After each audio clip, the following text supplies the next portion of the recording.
Hello అందరికీ, అందరు ఎలా ఉన్నారు? అందరు బాగున్నారని అనుకుంటున్నాను. ఈరోజు నా మార్నింగ్ రొటీన్ చూపిపోతున్నాను. 6:30 లోపల నా మొత్తం బ్రేక్ఫాస్ట్, మధ్యాహ్నం లంచ్ మొత్తం కంప్లీట్ అయిపోయింది అనమాట. రైస్ చేసేసాను, రెడ్ది పప్పు అంటారు కదా, ఆ పప్పు చేసేసాను అనమాట. ఇంకో పక్క టీ చేసేసాను, టీ కూడా ఆల్మోస్ట్ అయిపోయింది. ఇంకో పక్కన ఇంకా దాంట్లోకి పల్లీలు టమోటా వేయడమే, చట్నీ కూడా ప్రిపేర్ చేసేసాను. ఇంకా దోశ బ్యాటర్ కూడా కలిపి పెట్టేశాను అనమాట. మీకు ఎలా ఇష్టం?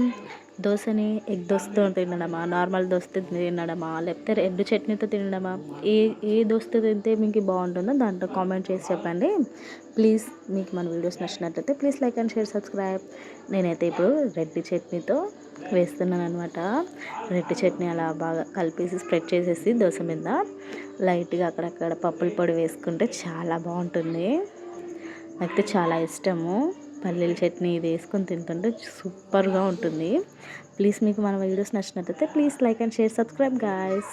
ప్లీజ్ మన వీడియోస్ని ఫాలో చేయండి, లైక్ చేయండి, సబ్స్క్రైబ్ చేసుకోండి.